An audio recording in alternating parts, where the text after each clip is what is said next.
Bueno, pues nada, estamos tardando un poquillo porque estamos intentando contactar con Raúl Solís. Raúl Solís es un periodista que en este momento yo pienso que estará en Madrid y estamos intentando contactar con él pues, para hablar de ese tema importante, porque esta semana se conmemoraban los 10 años de Podemos, en fin, que con sus luces y con sus sombras. Entonces, vamos a hacer un balance, ¿verdad? Un balance acerca de lo que ha significado la irrupción en el mundo político de Podemos y bueno, y llegar hasta este punto que está ahora, ¿no? La verdad es que es realmente alucinante. Así que vamos a ir desmenuzando el tema durante un ratito con Raúl Solís, que ya creo que lo tengo ahí al otro lado. Raúl, buenos días. ¿Qué tal? Buenos días. ¿Qué tal? ¿Cómo andamos? Pues nada, aquí estoy. ¿Mucho frío o qué? Bueno, no, ha salido el sol y ha estado lloviendo un par de días, que debería de seguir lloviendo porque hace muchísima falta el agua. Vale, ¿dónde estás? ¿En la zona baja o en Madrid? En Sevilla. Ah, en Sevilla. Es que teníamos que ir para Madrid ahora digo, déjame aprovechar para preguntarle a Raúl. Raúl, decíamos que íbamos a tocar el tema importante del balance de Podemos, ¿no? De sus luces, de sus sombras, de un poco toda esa evolución de esa organización que llegó para cambiarlo todo, de ese conquistaremos que el cielo, ¿te acuerdas aquella frase célebre, no? Cielo. Que se conseguía por asalto y no por consenso, y todo eso hasta llegar a la realidad de ahora, ¿no? ¿Cómo le contarías tú a alguien lo que bajo tu punto de vista ha significado esta organización política? Yo creo que Podemos es lo mejor que le ha pasado a España en el siglo XXI. Hasta lo que llevamos del siglo XXI, a nivel político es lo mejor que le ha pasado a España. La prueba es que Podemos consigue no solamente romper el régimen bipartidista que había, sino que permite que aflore toda la mierda, perdóneme la expresión, no. Que toda la mierda acumulada que había en un régimen y que estaba siendo ocultada. Y todo eso aflora, y Podemos se convierte en el espejo de toda la fealdad, por decirlo más finamente, que habitaba en el régimen político español.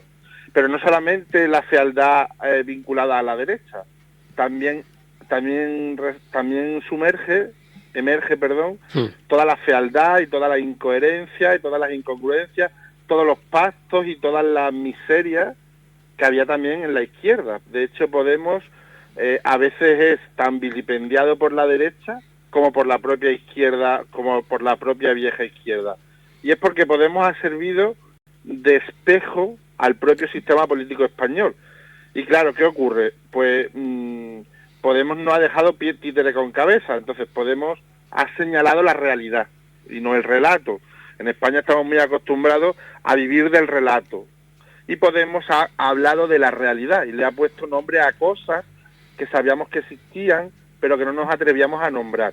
Y bueno, eso ha ido generando una serie de enemigos, que son las élites económicas, las élites mediáticas, que es básicamente lo mismo, y bueno, le han abierto más de 20 causas, con el consiguiente perjuicio que eso ha tenido en los medios de comunicación, que además eran causas judiciales, todas archivadas, que se han ido abriendo en momentos claves, antes de unas elecciones, cuando había que pactar un gobierno, en la negociación con Sumar. Acuérdense de la ley del sí es sí. Y después a esto hay que sumar que dentro de Podemos, que al final no deja de ser dentro del espacio del 15M, bueno, pues en el 15M había dos miradas del mundo. Estaba la mirada de aquella gente que quería transformar el país realmente, y después estaban los hijos de los altos funcionarios del felipismo que habían visto frustradas sus aspiraciones de clase con la crisis de 2008. Les habían dicho que su padre había sido director general del Ministerio de Asuntos Exteriores y el hijo iba a ser secretario de Estado.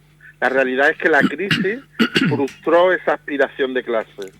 Y esa gente, que también participó en el 15M y en Podemos, no querían transformar el país, lo que querían eran sustituir a las élites. Y esa sustitución de las élites es lo que a mi juicio significa la escisión errejonista y lo que significa actualmente Sumar para mí para mi parecer.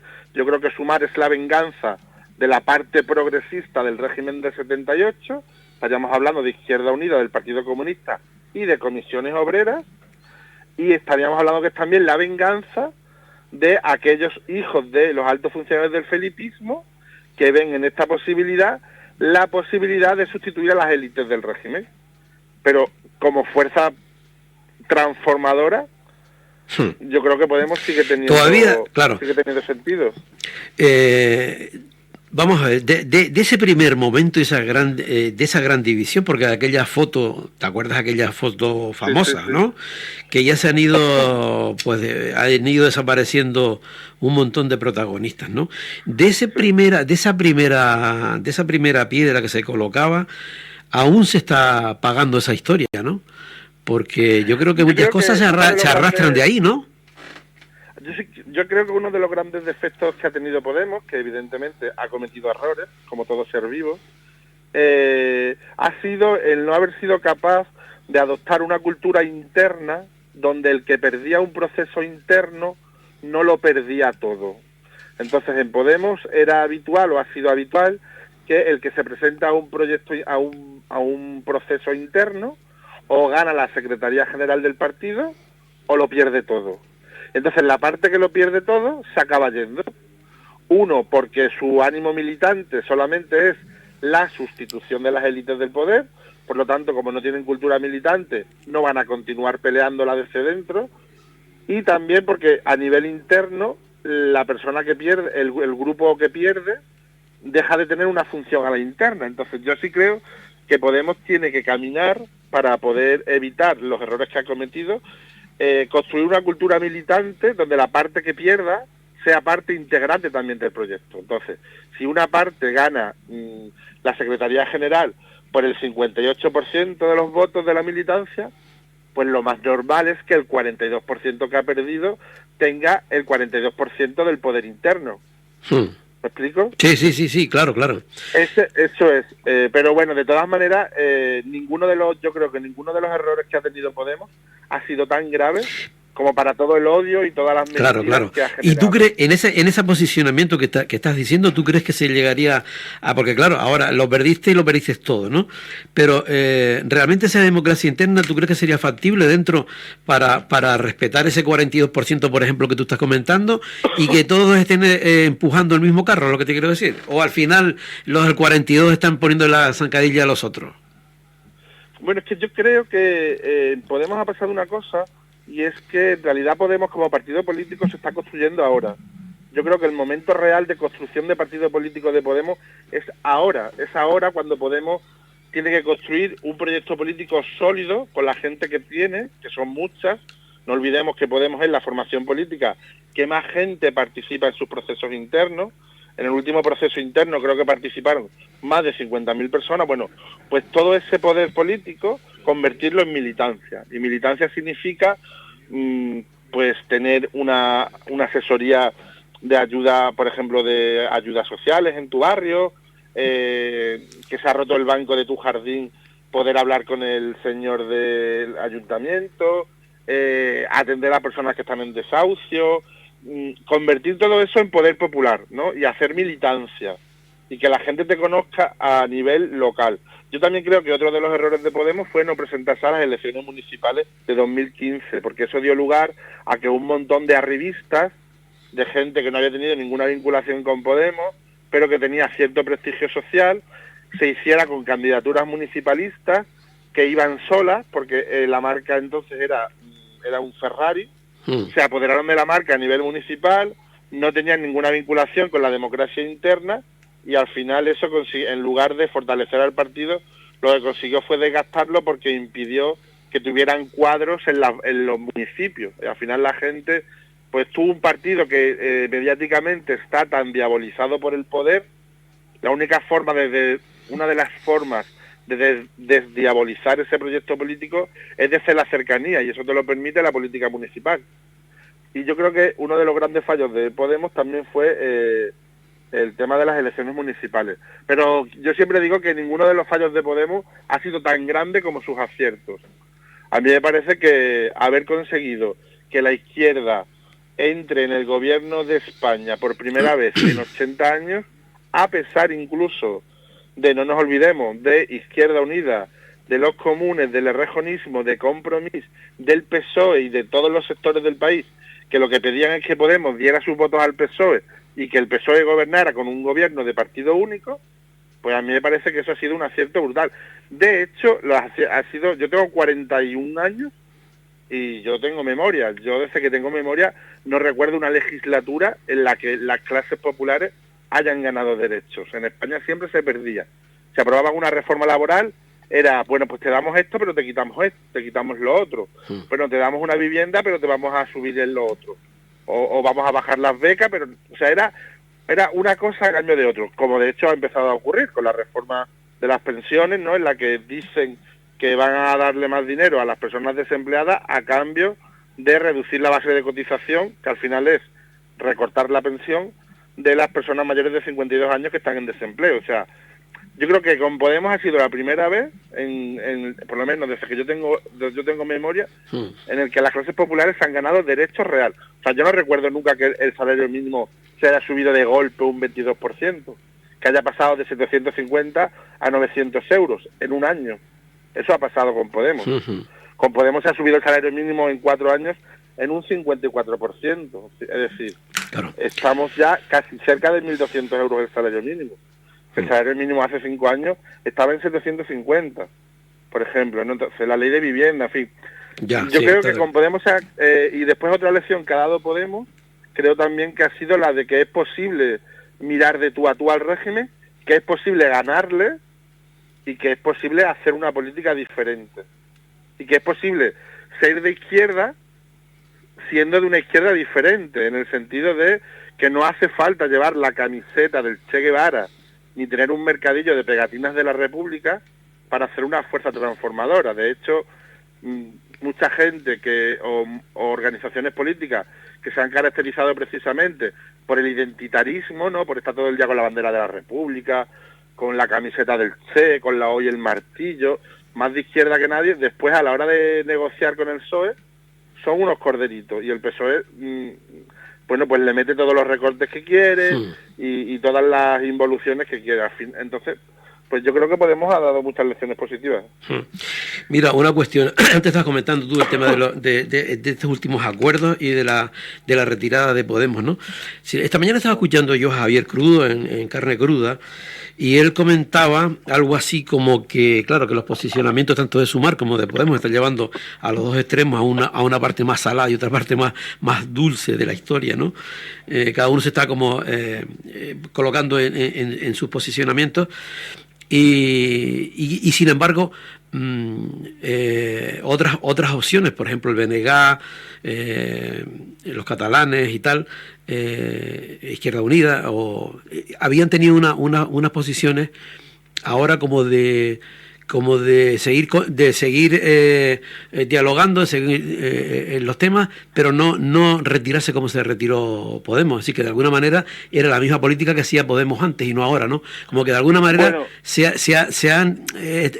los extremos se han distanciado, ¿no? A ver, yo creo que a veces se nos olvida, cuando hablamos de Podemos, se nos olvida que Podemos es una formación política que nace en un momento que políticamente se politiza o se referencia en el 15M. Eso significa que es una formación política que se referencia en la negación a los recortes, en la oposición a los recortes. Yo soy andaluz y en Andalucía hubo un pacto de gobierno de Izquierda Unida con el PSOE en el año 2011, creo, 2011-2015, donde el partido Izquierda Unida decía que había que hacer recortes. Yo recuerdo que hicieron un recorte de 20.000 millones de euros, creo que fue, en el sistema educativo, que fue brutal, que los profesores se manifestaron, y la excusa que daba Izquierda Unida era que había que hacer recortes, que no había otra posibilidad. Y y el BNG también gobernó en Galicia con el PSOE, y también hubo recortes. Entonces, a veces se nos olvida que Podemos es una formación política que se referencia en la crisis de 2008, la crisis de hace 15 años. Y esa crisis, en la palabra maldita era recortes. Entonces Podemos, me parece que no va nunca a votar recortes. Y me parece además que está muy bien que así sea. Y entonces creo que hay una izquierda que todavía no ha entendido lo que es Podemos. Podemos no es una formación política que ha nacido para transar, es decir, no es una formación política que ha nacido para, como pasaba con Izquierda Unida antes, ¿no? Bueno, pues no entres en el gobierno, te quedas en la oposición, pero te voy a dar 7 liberados más. Y además te voy a subir el dinero adjudicado al grupo parlamentario. Por lo tanto, en vez de 7 sedes, vas a poder tener abierta 14. En vez de tener a 14 liberados, vas a poder tener a 25. Eso no es Podemos. Podemos no es una formación política que haya nacido para conservar las estructuras de un partido. Podemos una formación popular, del pueblo, plebeya, que ha nacido para conseguir cambios para el pueblo. Porque de hecho, en Podemos hay una cosa que se ve muy claro, que Podemos es el pueblo, o sea, es gente del pueblo haciendo política. En la forma de comunicar de Podemos se nota el pueblo. Por ejemplo, Sumar, hay catedráticos, abogados, gente que viene de comisiones obreras, del Partido Comunista, hay diplomáticos de carreras. En Podemos, cuando Podemos nace, en Podemos había limpiadoras, en Podemos hay cajeras de supermercados, que es lo que han tratado de insultar a Irene Montero. En Podemos hay un ADN popular, y eso es lo que Podemos, yo creo que todavía hay mucha gente en lo que no ha entendido lo que significa Podemos. Y por eso creo que cuando a Podemos se le obliga a tienes que votar esto porque menos es esto que nada, pues yo creo que es que la gente, las clases populares tienen derecho a todo. Tienen derecho a que el desempleo no se suba a 580, que debería de ser del salario mínimo interprofesional. Es decir, a mí me parece tremendo que los sindicatos con la que está cayendo se conformen con que una persona desempleada pueda cobrar 500 euros. Que los sindicatos lo que deberían de empujar para que por lo menos se cobre el salario mínimo interprofesional, que a lo mejor no se consigue, bueno, pues a lo mejor se consiguen 900 euros, pero un sindicato de clase no puede negociar a la baja. Para eso está la patronal, no el sindicato. Entonces yo creo que hay gente todavía que no ha entendido lo que es Podemos. Claro. Yo creo que, ¿no crees que hace falta también una parte? Bueno, igual con toda la evolución del tiempo, el tiempo que ha pasado, lo que ha ido pasando, pues al final se queda como, no sé si definirlo como una cierta pureza, no sé, o sea, una definición más clara de lo que Podemos, aunque yo creo que sí es verdad que hace falta como esa pedagogía. Podemos llegó para transformar realmente y para decir, esto lo hacemos y no lo decimos. Claro, eso es. O aplicamos lo que decimos. Estábamos acostumbrados antes que, no sé, la gente que, por ejemplo, votaba Izquierda Unida, ¿no? Pues tú votabas Izquierda Unida y eras como el que iba a misa de 12 los domingos. Tú ibas, escuchabas la homilía del cura y te ibas para casa. Y a ti no te había cambiado la vida para nada. Pues tú lo mismo, tú ibas a votar, votabas a Izquierda Unida o a quien te parecía, pero a Izquierda Unida y ya está. La única diferencia era si iba a haber 7 liberados más para Izquierda Unida o menos. Pero al final la vida de la gente no cambiaba en nada. Porque porque no había una disputa del poder. Y Podemos lo que enseña es que la izquierda tiene derecho a tener poder y además está preparada para tener poder y además sabe tener poder, sabe gobernar. La vida se cambia desde el poder. No claro, claro. O sea, hay que llegar al poder para poder transformar, porque muchas veces cuando se llegaba al poder se decía, ves, estos son iguales o hacen igual, que es tocar moqueta, ¿no? Claro, pero claro, si no tocas moqueta no cambias, ¿verdad? Lo que quieres decir. Pero llegar al poder, que esa es otra cosa que creo que ha enseñado Podemos, llegar al poder no es estar en el gobierno, que también.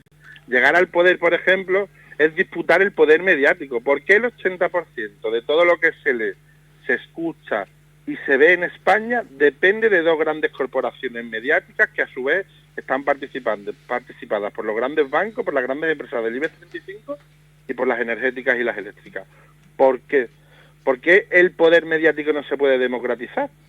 ¿Por qué tiene que haber un poder concentrado eléctrico? ¿Por qué no puede haber una empresa pública de energía que dispute el poder con la privada y abarate los precios?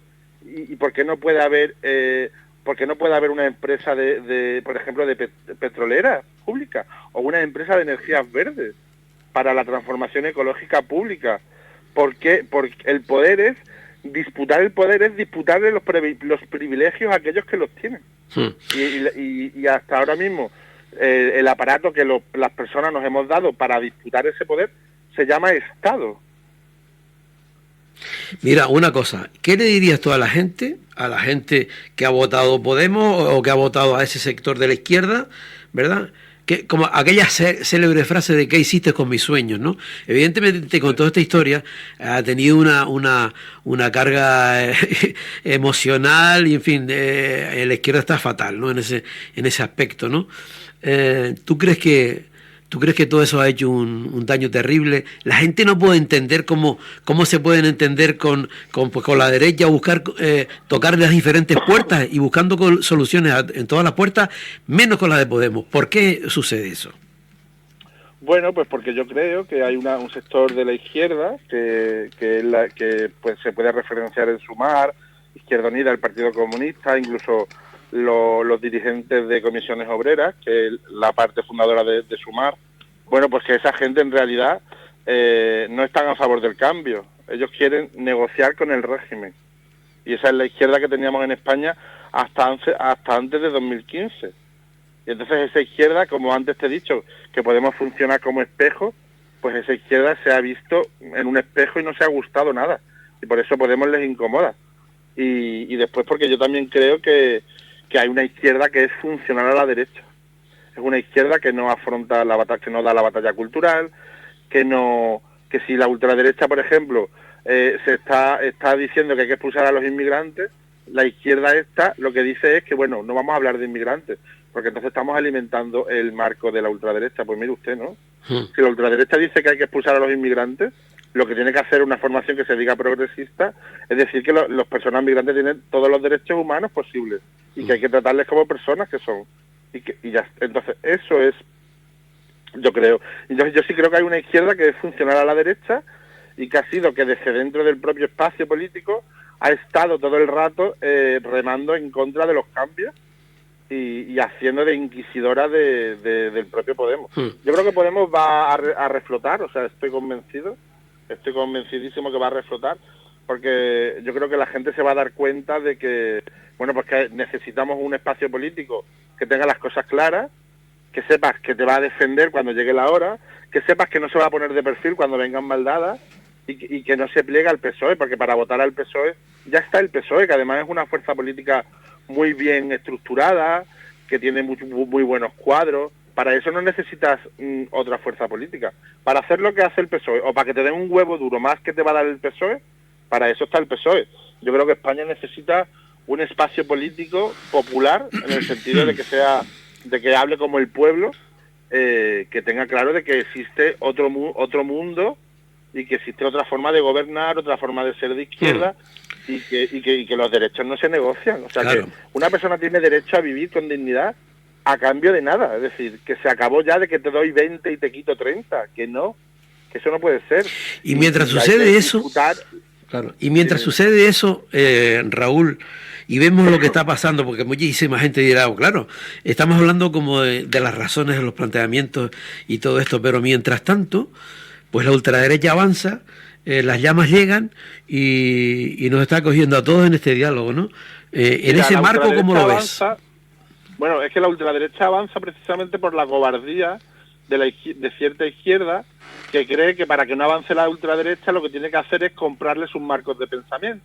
Por ejemplo, en Alemania ayer, socialdemócratas y verdes han aprobado una ley de inmigración para deportar migrantes como si fuera Hungría. La han aprobado socialdemócratas y verdes.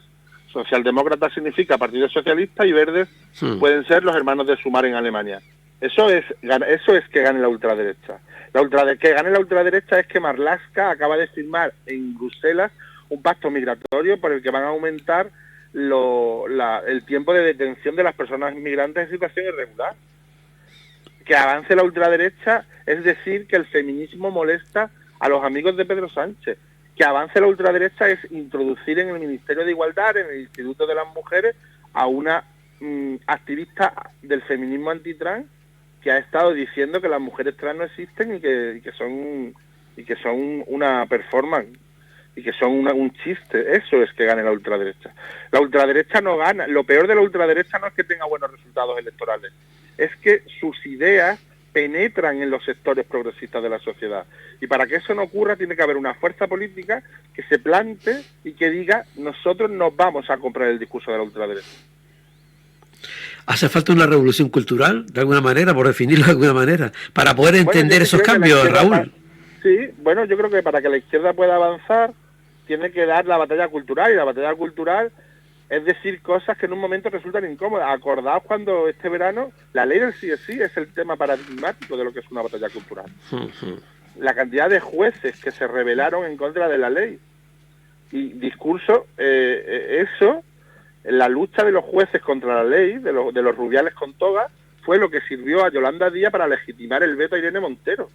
Y 3 meses después, con el tema de Jenny Hermoso de la selección española, todo el mundo en España aplaudía el consentimiento. Y Yolanda Díaz iba a las manifestaciones de Jenny Hermoso, aunque hacía 3 meses que había vetado a Irene Montero. Con la ley Trump pasó lo mismo. La ley Trump iba a estar, todos los hombres se iban a disfrazar de mujeres al día siguiente para tener unos supuestos derechos que tienen las mujeres. Pues eso no ha ocurrido.